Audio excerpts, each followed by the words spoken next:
Welcome to UNCAGED, a show that celebrates thought leadership from today's top business leaders. The program provides a voice to amazing executives from around the globe who are shaping the world of business today and mapping the path to the commerce of tomorrow. Today, we are talking with Gilda Scarfe. Hi, Gilda. Hi, Ben. Thank you so much for having me. Absolutely. Well, Gilda, I'm excited to talk to you today. Gilda is the CEO and founder of Positive Ed, a leading global education consultancy and people development training company. She will tell us a lot more about Positive Ed and what they're up to right now and what they plan to be up to in the near future. But before we get into Positive Ed, Gilda, it would be great to kind of just go through a little bit about yourself and your career to date. Wow, it's going to be quite colorful, may I say.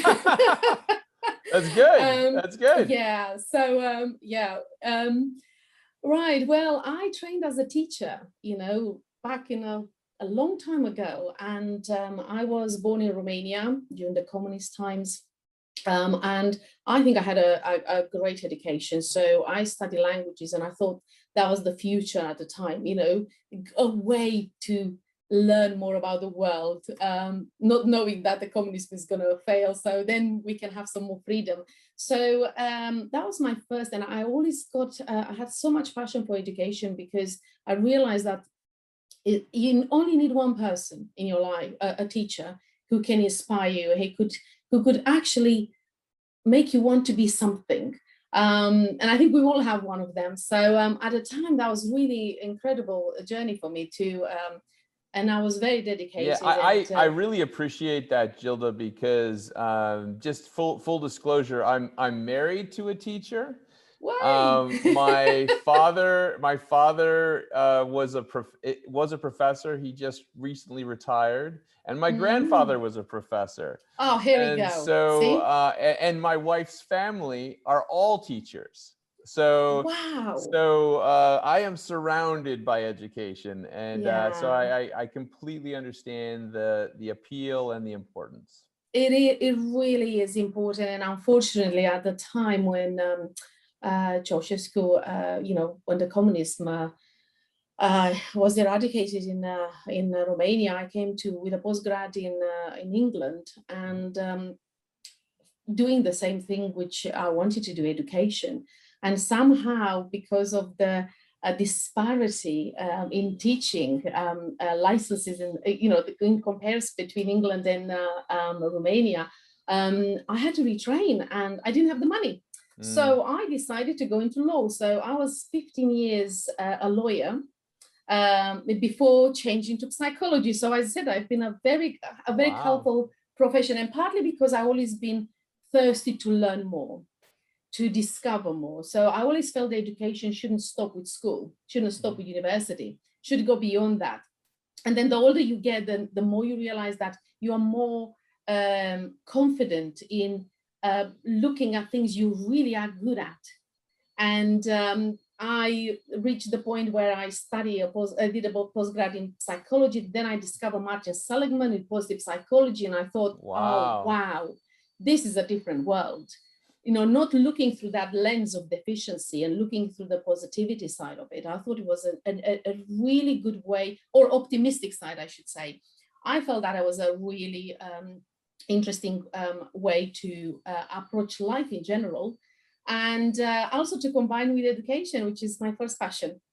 So this is how Positive Ed was born. That's amazing. So what a really interesting mix, certainly coming from a difficult time and place, which is really Romania at that period. And then also going through that path of switching to law, studying psychology as well, and then coming right back to education. And now we have the launch, and you've been building Positive Ed since 2014. Tell us a little bit about what you're up to at Positive Ed. Right. Well, first of all, may I just say how hard that was for me, coming from a job, of a 9-to-5 job or 9-to-8 job where you get paid at the end of the month, to start your own business, it's not the easiest thing. And you know, I it's a great point that you make there. I obviously am a entrepreneur myself. I also had a kind of an equally kind of different pathway in an earlier part of my life where I worked for very large companies. And I definitely always advise people that as you think about being an entrepreneur, make sure that you plan for it. You know, because it's not a simple process, right? You have to really make sure that you have the financial elements in your personal life sorted out as much as possible, right? I mean, it's not just having like a crazy idea and running off. Yeah, right? I know. You can't go naive into business. It's no way you can go. But I think for me, the hardest part wasn't necessarily the money, it's changing attitudes and mindsets, because what I was doing at the time was quite new. And I think, you know, when you said about being, you know, not being naive and think about the financing and, you know, have a plan. But for me, it was more about believing in what I do. And I think that has to be, for me, definitely that was one of the things which really pushed me through, because my husband at the time was saying, oh, you know, how long are you going to give it, to, you know, till you make it a success? You know, I was still doing a lot of work for free for almost 2 years. It was horrendous. And then I said, look, you know, I've made my money when I was a lawyer, you know, I can use that for the moment, but I believe this could turn. And there's something in you, right? There's something in you that's just like, no, I know there's something here. I know, right? Yeah. Yeah, but I did put a bar, and I said, if you know, I gave myself after 2 years another 6 months. If that wasn't taken off, then I will say that's it. You know, I have to rethink, because, you know, unfortunately, you have a family. You know, you can't just be that naive to believe too hard without thinking about the implication. But luckily, things have changed.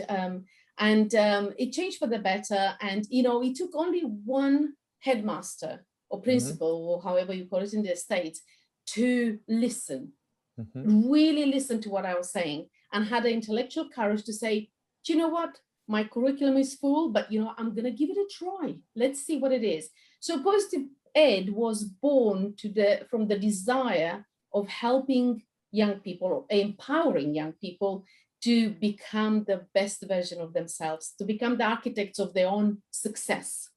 So giving them skills beyond the subjects in the school.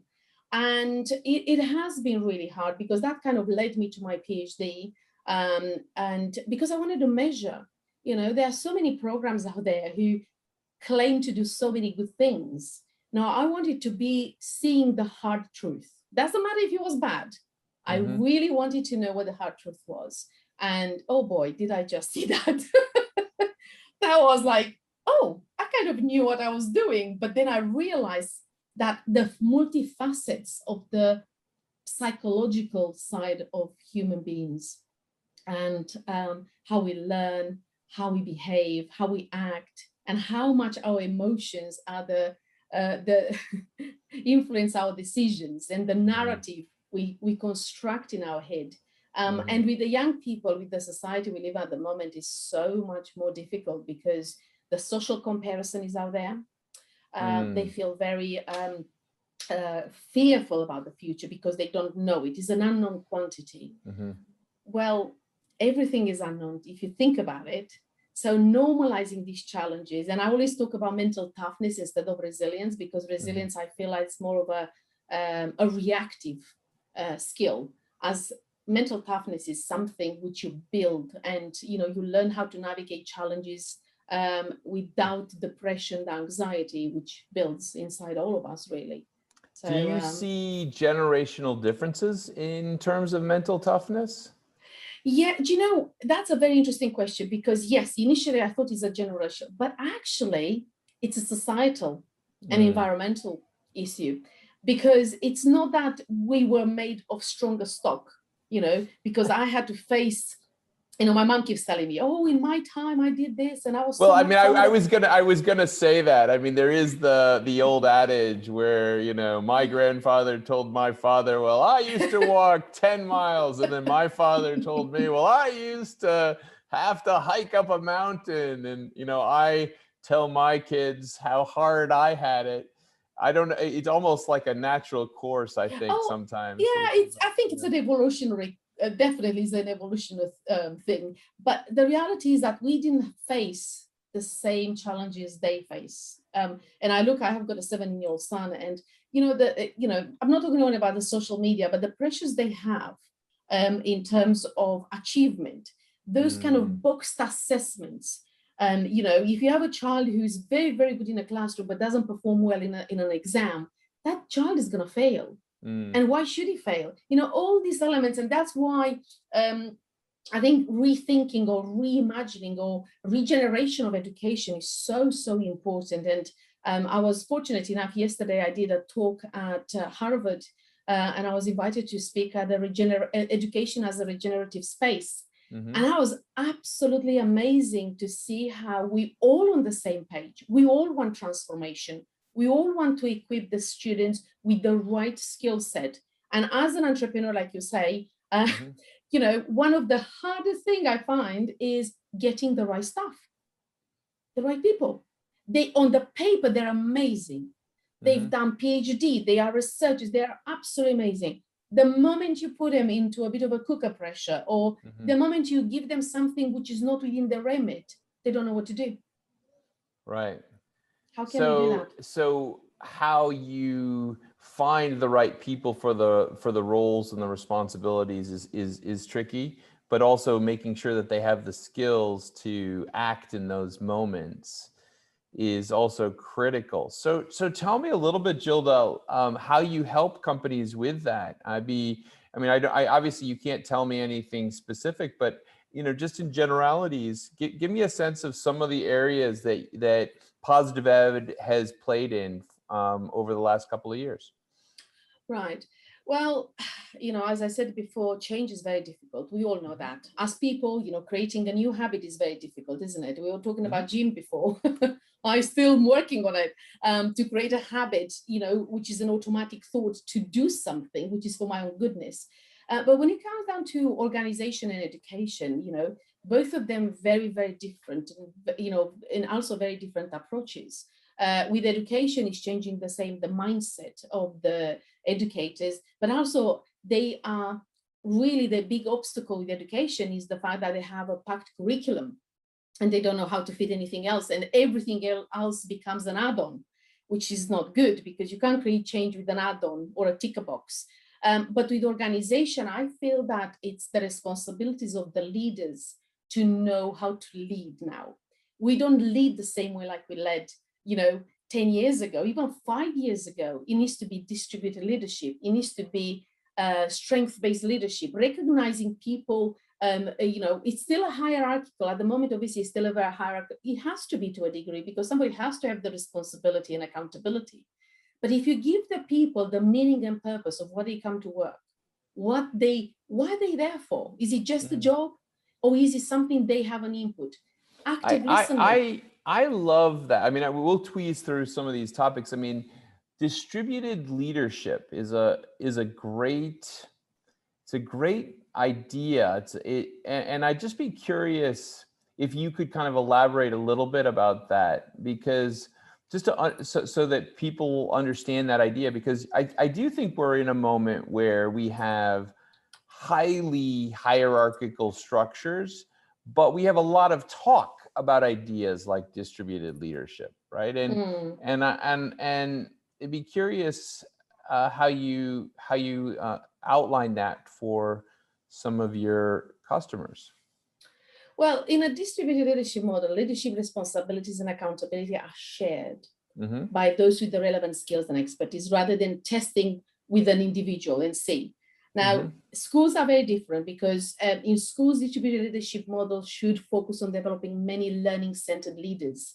And, we need to upskill them as well. And the ultimate aim of improving the quality of teaching and learning and pupil outcomes.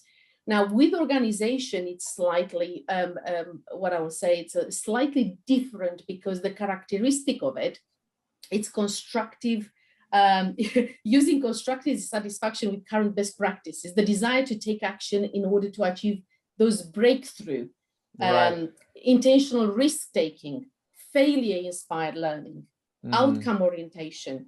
But also all this starts with knowing your own personal brand identity. I always call it that, because knowing who you are, knowing what your strengths are, knowing how you connect with people, it's a very important part. It's not anymore like, oh, I'm telling you what to do because you're under me, but how would you, if you think about the person under you, to give you the best of themselves, the best knowledge, the best thing, you need to empower them, not disempower them.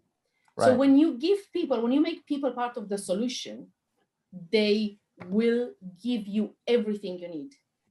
I thought about the model. I don't know if you're familiar with it, that Tony Hsieh tried to roll out at Zappos. It was this concept of idiocracy, where he essentially was trying to give almost all of the decision making up to the organization, right? And they did some kind of extreme things, like they made all information about every employee public, so everyone knew everyone else's salaries. You could choose what your title was, and it was kind of like this end of hierarchy altogether. However, I mean, unfortunately, Tony Hsieh passed away recently, or probably a year ago now, a year and a half ago. But the program actually failed, and it failed in so many ways. But one of the reasons why it failed was that people really struggled with this idea of not being part of a hierarchy. Like they didn't know what that next level was. It was very, so kind of, I think one of your great points was being self-motivated, self-directed, having a plan for yourself. That's very much harder for people than I think we fully realize. Oh, it is. And to be honest with you, I don't agree with that. I mean, there's too far left for me, if I'm being honest. It's really, because again, people need order, and they don't need an autocratic boss.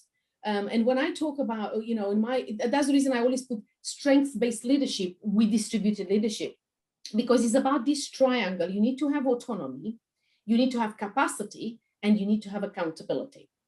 And there is another element which I forgot to mention, is the humility in leadership, which is something which we don't do very well as people, and you will see people climbing around halfway, and they're all great and empathic and have a great deal of humility, and then something changes from middle to top. It changes. Then they become monsters. Oh, absolutely. Well, you will never become the master. You are never a master. You always learn something new. And when people tell about mastery, it really kind of upsets me a little bit, because you can become a bit of an expert, but I can tell you, the work I do with the schools, the things I learned, which I did not know. So this is where, and when people know that you listen, you go there because you're an expert, but when you listen, you make them part of the solution, then you see the difference. Then you see the change, because they feel that they are part of a bigger picture. And this takes me exactly to the core of positive psychology, finding meaning and purpose in your life, whatever that is. If you find that, and if you don't lose yourself, if you don't use your characters and values along the way, that's what defines you. And I think it's very important to remember that we all human beings, we all need each other. At one point or another, you do. Doesn't matter how far up you are there, because it's a very lonely place up there. If you don't know how to work to kind of embed a culture of psychological safety, where that kind of optimism, autonomy, competencies are seen as a good skill. If you don't know when to upskill someone, instead to say, oh, you did this terrible, Instead to say, okay, how can I help you with this? What can I do to help you achieve this? It's not about keeping all for yourself. I think the time where a leader is there at the top and just kind of just barks orders to the bottom has gone. People, they wake up to the idea, hold on a second, I want to have some meaning here. I want to be a part of it somehow. So I think that's very, very important. I agree. This search for bringing meaning together with the enterprise has, at least in the context of the US, has very much been driven by kind of the millennial generation, I would say. And they've done actually an excellent job, actually, in forcing organizations to think more broadly about that. I think that a lot of times earlier examples of it were more either, I want to say, like publicity driven or founder driven. There might be a personal reason that a founder had a charity or something like that they were associated with. But I do think that you're absolutely right that this is kind of a groundswell of involvement and activation, and employees really searching for that deeper meaning, and bringing that together with businesses is sometimes challenging. But I'd be curious to see, what your thoughts are. The companies that seem to be embracing this would seem to be set up really for greater success in recruiting talent, I would imagine, in the future. I mean, what are some of the other areas that they really benefit from in regards to being aware of this and supporting it? Well, one of the things, we talk about, when we talk about personal organizational change and what makes a business successful, what makes an education is success, what changes do we need to make? We have to remember that they are, in order to flourish, people first and foremost, they have to have their psychological needs met. But drawing on empirical research and philosophy and social psychology, there are 5 areas of good life, and we make choices about, and that's work, because it pays your bills. But then the more meaning and purpose you find into the work, think about it. If you go and you love what you do, wouldn't you just don't feel that weight on your shoulders? You feel like, I love what I do. Doesn't matter. I can stay another 2 hours beyond the 9 to 5 hours, building positive relationships, interpersonal relationship, and belonging to a group. And also that meaning, which is more, it's beyond this you as a person, giving back, paying forward. But again, that personal brand identity, which I said to you about, the you're expressing yourself, your experiences, having the intellectual courage to be vulnerable. Obviously the psychological effects, but here's the thing. All these 5 things, and obviously in the civic and political engagement, where people, you create a world with others, and people always say, well, it's the system which is broken. Right. But you know what? You don't always have to come from the top. You can come from the bottom, and the system can change eventually. Right. But the problem with these 5 given things, which they are very subjective. Everybody has that narrative, they have their own truth. They all, whatever. When I say about personal brand identity, it's yours. That's your uniqueness. The way how you see positive relationship is very different. So this means that to live a good life or a flourishing life that is right for us personally, we need to be able to make informed choices about the option available to us, aligning with our values and our unique constellation of personal preferences and strengths. Because and I'm going to bring Aristotle here because he is my man. Really, okay. I have to. Because this aligns very well with how Aristotle philosophized about a happy or eudaimonic life. He said a good life results when an individual is able to take deliberate action aligned with their values and strengths and interests. And he argues that this requires, they live in a society in which they have both the freedom to make these choices, their basic needs met, and most important, that accountability, because we live in a society where pointing finger, it's so easy now, with kids and in a workplace. Oh, I'm sorry, it's not my fault. It's never my fault. And I think it really is important, even with well-being, when we talk about well-being, whose responsibility is it except yours? That goes for everything. We need to start being accountable for the world around us, for the environment, for everything, because everything is very interconnected. Yeah, no, I agree. I've watched experiments of companies that are trying to push the boundaries of this. I had a client, it was a division of Volvo, and the CEO there was trying to implement a system where he would hire people based on their skill sets and the skill sets they broadly needed to succeed in that division. And then he would let them come to the company, and then he would say, choose what you want to work on.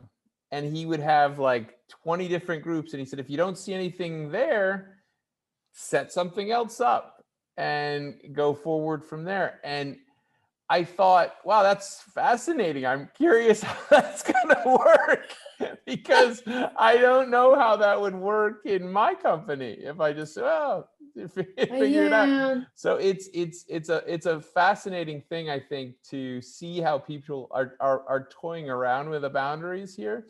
But I think that your pragmatic approach, where you're kind of saying like, listen, there needs to be a structure there, but you know, you need to be aware of the flexibility that you need within that structure, is a much more sound approach, and it certainly has helped me just in this conversation today. But over the last year, we've lived through quite a challenging moment, and I imagine that a lot of the areas that you touch upon have been impacted by the pandemic, and probably now with people thinking about the post-pandemic phase. And just be curious to hear about your professional experience, how Positive Ed has evolved during this last year, and what kind of impact you think this moment is going to have. I'm going to start with the positive, and that was the fact that in a sense it has put positive, you know, the pandemic has put Positive Ed on the map. It has helped me tremendously, because all of a sudden people, you know, people are reactive. Something happens, then you seek help, but you don't think that beforehand, do you? So I think the pandemic has brought some flaws in people, some flaws in economy, some flaws everywhere. And I think we start reassessing a little bit. So what was the greatest thing for me is the fact that people start thinking, okay, if I am well, if I know what my competency, if I build that first, then I think I'm going to be okay. And for me, you know, being able to empower people to say, okay, we can't change we can't change what is out there. We have absolutely zero control over what's happening. So why concentrate on something you can't change? Why don't I concentrate about you building your own self now? And you know, I've worked with CEOs, and all of a sudden they kind of think, right, I can have a different perspective. What I have not realized that for the last 10 years, I'm using the same lenses.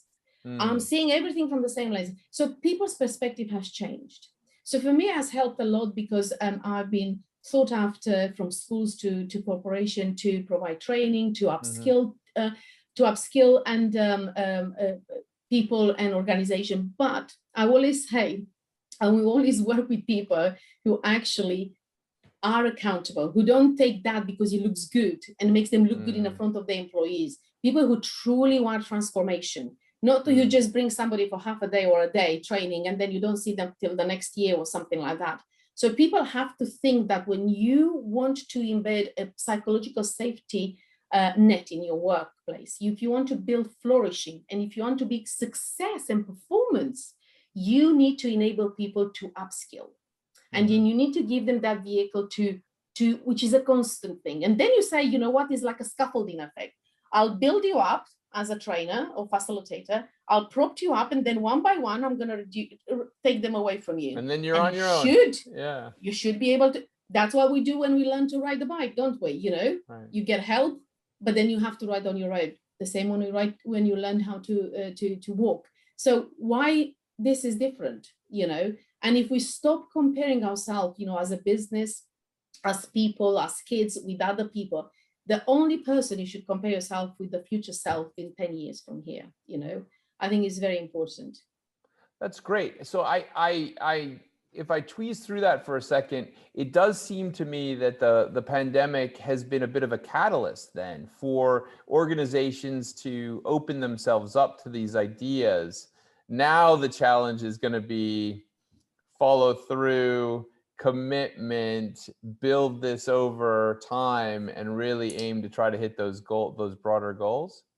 I think also for me, what was a learning curve, which was a dramatic learning curve, is flexibility in your thinking and the way how you approach things. I was so sure that the only way I can do this is in person. The only way I can do is through facilitating in person. Didn't have to do anything else. And I realized that I had to think really quickly on my feet in order to adapt to a different environment. And it was stressful. But at the end of the day, as I said, it's so important to be able to see things from different perspectives, because when you do that, you have the ability to change and instead to be reactive. So you always kind of have to have that innate curiosity about everything around you. If this happens, what I will do.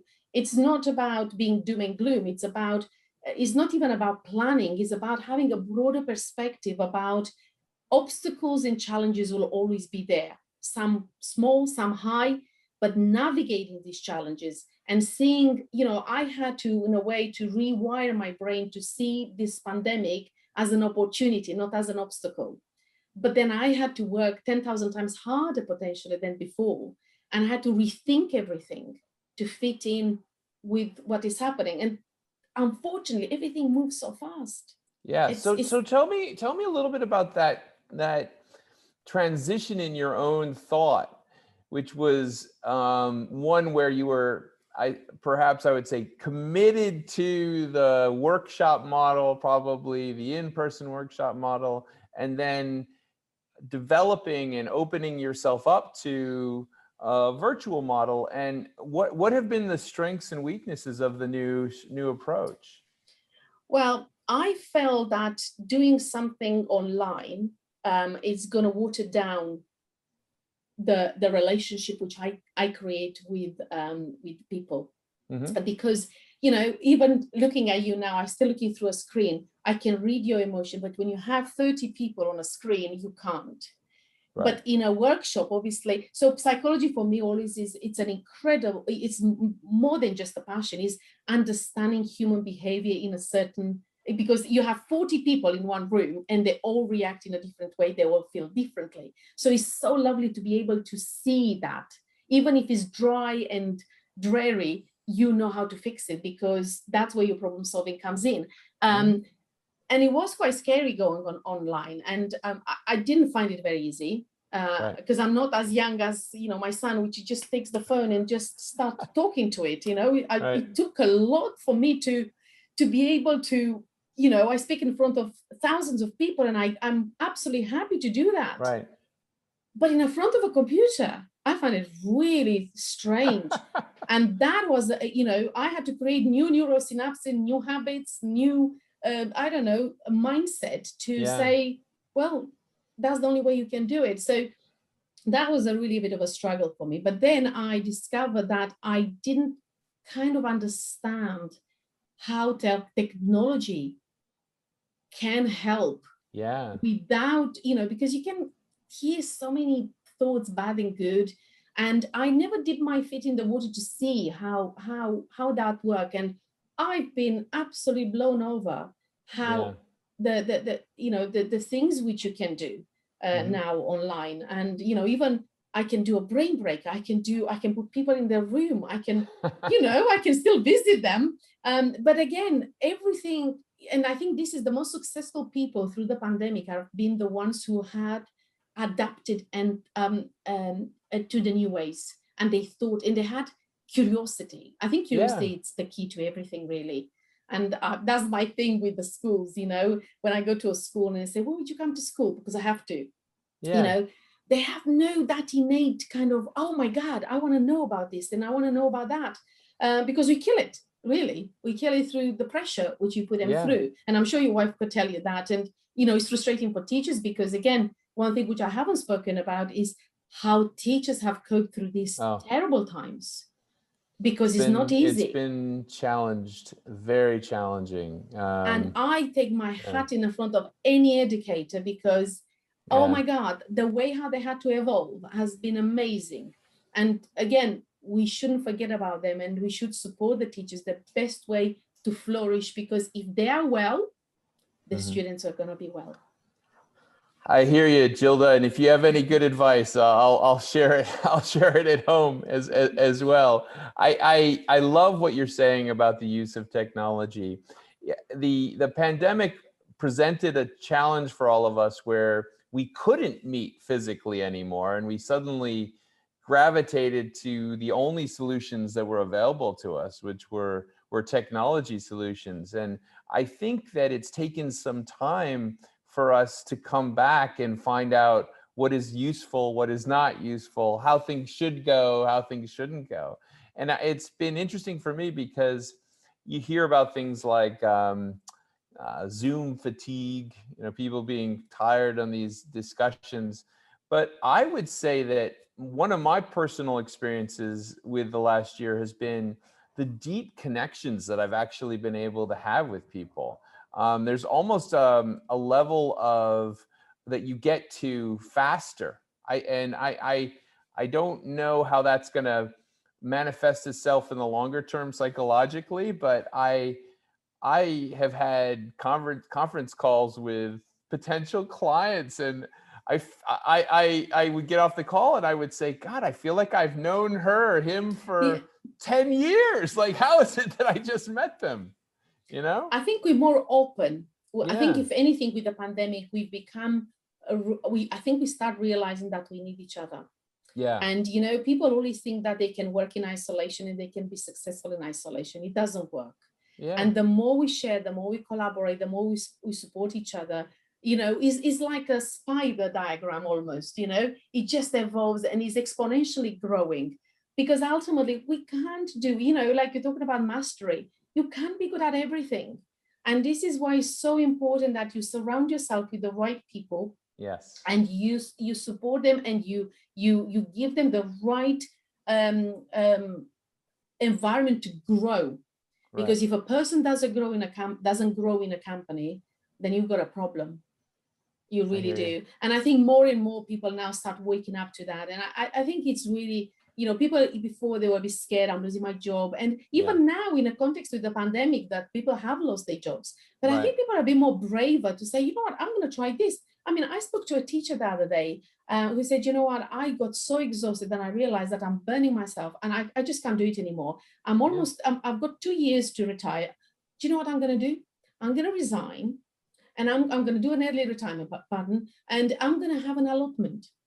Right? I don't know if you know what an allotment is, but here's a piece of land where you grow vegetables. Oh, okay, nice. Okay. And she said, I'm the happiest because I can do an early retirement. I work part-time a little bit, and I can enjoy life. It's more to life than chasing money. And, because to be honest with you, when you achieve something you want to do, don't you want more? You move the goalpost over, and that kind of, and we're never good at gratitude to what we have. We never actually see the fact that we've got good things. We always want to chase something else, and more and more and more. And ultimately, to what end? To what end if you're not happy, if you're not, and I don't use the word happiness as a, because I don't really like the word happiness, the way how it's sometimes put, because, happiness, again, is very subjective, but it's about that life satisfaction, having a meaningful and fulfilling life, and in the same time, not killing yourself over it. Yeah, no, it's very, very good, good guidance. And it sounds like that friend or client of yours had a breakthrough to figure out how they wanted to move forward. Well, she's been on antidepressants for about a year, so that tells you something. Yeah, absolutely. So, I mean, as we move now out of this pandemic era, and we're moving into perhaps a world where it opens up the ability for you to conduct the workshops in person again, what are your thoughts for the future, and what are your hopes for Positive Ed? Oh, I'm inherently optimistic person. I always think that there is always is always a solution to a problem. You know, nothing is that gloom and doom.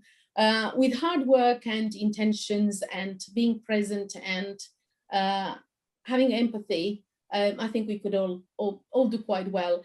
For Positive Ed, I really want to, for me, it's about impact.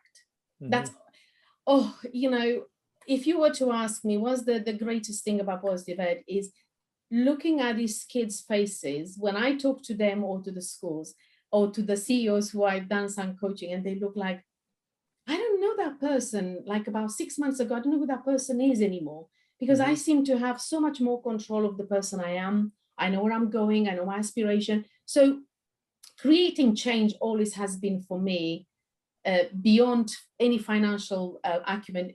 It's by far one of the most important thing. And I wish I would have enough money to say, you know what, that doesn't really matter.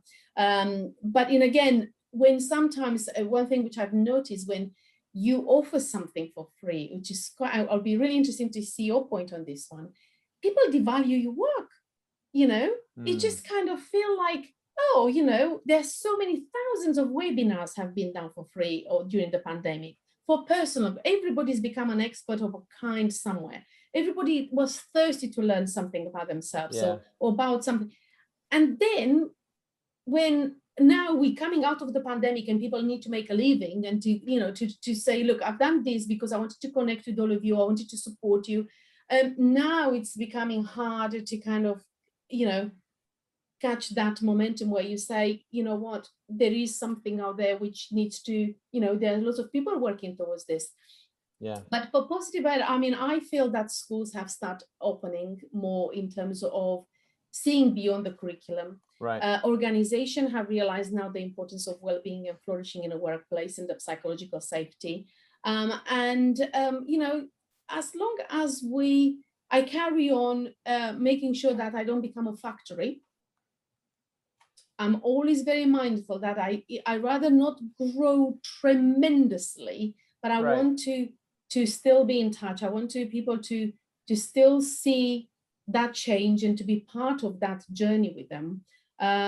Of course, we all want to be successful, no doubt, and I do, but it's more about the impact. And you know, looking at Harvard Flourishing Center, the amazing work they do around the world on looking at evaluating ways of, you know, of not happiness but flourishing, and what can we do to sustain, you know, to help people to reach that. It's pretty amazing. So, you know, we've got some amazing leaders out there who actually do a tremendous work and support companies like myself to kind of implement things, evaluate things, and create that change which is necessary. Well, listening to you today, Gilda, I can only imagine the impact that you're having with all of the companies that you're working with. Thank you so much for sharing your thoughts on really everything related to education and retraining and reskilling today, during the pandemic, going forward. We've been speaking with Gilda Scarfe, or should I say Dr. Gilda Scarfe, who is the CEO and founder of Positive Ed. Positive Ed is a leading global education consultancy and people development training company founded in 2014. Gilda's been talking to us about her amazing life, from Romania on to law, teaching, and then now as a entrepreneur, successful entrepreneur of her own company. We've been talking about the challenges that companies and organizations and schools have in facing change and implementing change and allowing people the flexibility to change and learn. And Gilda's been giving us some really good counsel today of some of the things to keep in mind. If people want to reach you, Gilda, where should they go to find you? www.positive-ed.co.uk. Great. Well, Gilda, thank you so much for being on Uncaged today. Oh, thank you for having me. Absolutely. We look forward to having you on again. Cheers. An absolute pleasure. Thank you so much.